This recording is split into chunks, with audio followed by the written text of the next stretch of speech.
देदुआ सड़क हादसे में सड़क जाम कर प्रदर्शन कर रहे 4 प्रदर्शनकारियों को पुलिस ने किया गिरफ्तार। आसनसोल सलानपुर थाना अंतर्गत देदुआ मोड़ में मंगलवार देर शाम हुई सड़क हादसे में एक एलआईसी कर्मी की मौत की घटना को लेकर मुआवजे और जर्जर सड़क की तत्काल मरम्मती की मांग कर सड़क जाम कर प्रदर्शन कर रहे प्रदर्शनकारियों पर बुधवार को पुलिस ने बल प्रयोग करते हुए लाठीचार्ज की थी। इस घटना में पुलिस ने 4 प्रदर्शनकारियों को गिरफ्तार किया है, जिनकी पहचान मनोज महतो, श्यामल महतो और धुंधा महतो के रूप में हुई है। वहीं पुलिस प्रदर्शन में शामिल अन्य लोगों की पहचान कर उन्हें भी गिरफ्तार करने की योजना बना रही है।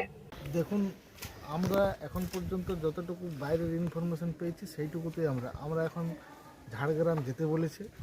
ঝাড়গ্রামে উনি থাকতেন, সেই জায়গাতে আমরা গাড়ি নিয়ে অলরেডি যাচ্ছি। হ্যাঁ, আমরা বড়বাবুর কাছে খবরটা পাওয়ার পর যোগাযোগ করি। বড়বাবু বললেন যে আপনাদের আধার কার্ড ভোটার কার্ড নিয়ে করে ঝাড়গ্রাম যান। আর ছেলেটা বলছে সিরিয়াস আছে, ছেলেটাকে এসএসকেএম হসপিটালে নিয়ে গিয়েছে।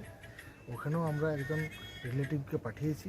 কেন ছেলে মানে ভাই একটাই, যে বোনটা আছে তার ভাই একটাই বা মামা একটাই, ওই জন্য সে যাচ্ছে ঝাড়গ্রাম। আর একজন রিলেটিভ উনিও কলকাতাতে চাকরিরত অবস্থায় আছেন। জয়দীপ কি মা বাবাকে কি অবস্থা আছে, মা বাবার কি খবর পেয়েছেন? আমার কাছে কিছু ইনফরমেশন নেই। পুলিশ কি বললো? না, এখানে থাকতেন নেই, উনি কর্মসূত্রে বাইরেই থাকতেন। হ্যাঁ, 1 মাস আগে ওর মা বাবা এখানে এসেছিল। জয়দীপের মা বাবা শরীর খারাপ ছিল, এখানে ট্রিটমেন্ট করায় সুস্থ অবস্থাতে, এবং পুজোর হিসাবে নিয়ে গেছে। এবং ওর মা বলেছে যে ছেলেটার আমার অসুবিধা হবে, ছেলে একটাই, হ্যাঁ, তো রান্নাবান্না করার জন্য জয়দীপ নিজে এসেছিল? জয়দীপ গাড়ি নিয়ে নিজে এসেছিল, মা বাবাকে নিয়ে গিয়েছিল। এই একটা ঘটনা ঘটিয়ে দিল, কি মানে কতটা করছেন?